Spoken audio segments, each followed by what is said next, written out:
নতুন নতুন লুকে কাঁপিয়ে দিচ্ছে আমাদের ডালিউড কুইন অপু বিশ্বাস, যাকে আমরা বাংলাদেশের একমাত্র ডালিউড কুইন, কিংবদন্তি নায়িকা এবং এখনো পর্যন্ত যা দাপিয়ে বেড়াচ্ছে, কাঁপিয়ে বেড়াচ্ছে সোশ্যাল মিডিয়া, সে আর কেউ নেই, Dhallywood queen Apu Biswas. Hello everyone, আসসালামু আলাইকুম। সকলে কেমন আছেন?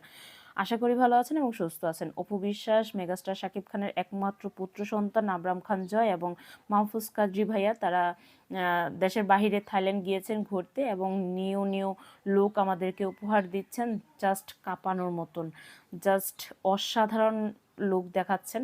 তো আমার কাছে এটা দুর্দান্ত থেকে দুর্দান্ত। আপনাদের কাছে কেমন লাগছে এই লুকগুলো অবশ্যই কমেন্টে জানাতে পারেন।